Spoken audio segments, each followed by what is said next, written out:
Hello friends, আমি আতিকুর ফরায়েজি। আপনি দেখছেন মুভিজ টুন চ্যানেল।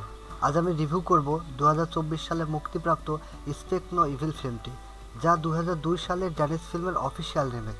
এই রিমেকের উপর নির্মাতারা কতটা দক্ষতা দেখিয়েছেন তা নিয়ে আমরা আজকের রিভিউতে কোনো স্পয়লার ছাড়াই বিস্তারিত আলোচনা করব। স্পেক নো ইভিল মূলত দুটি দম্পতিকে ঘিরে গড়ে উঠেছে। তারা ইতালিতে ছুটিতে গিয়ে প্যাডি এবং তার স্ত্রীর সঙ্গে দেখা করে এবং তাদের মধ্যে ঘনিষ্ঠ বন্ধুত্ব গড়ে ওঠে। এরপর শুরু হয় এক অদ্ভুত যাত্রা, যা ধীরে ধীরে এক ভয়ানক পরিণতির দিকে ধাবিত হয়।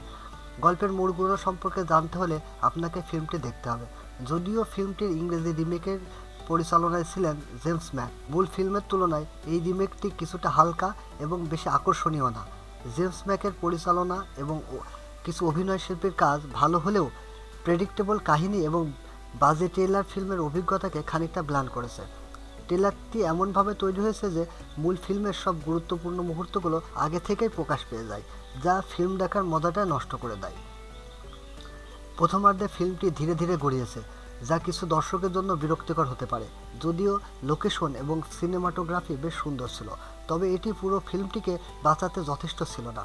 অ্যাকশনের ক্ষেত্রে ফিল্মটি কাঁচা এবং বাস্তবধর্মী রাখার চেষ্টা করা হয়েছে, তবে সাসপেন্স এবং থ্রিলারের দিক থেকে এটি কিছুটা দুর্বল মনে হয়েছে।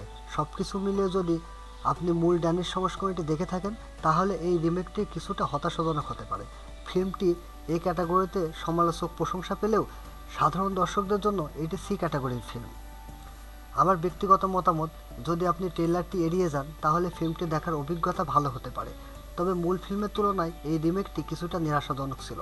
আশা করি আপনারা আমার রিভিউ উপভোগ করেছেন।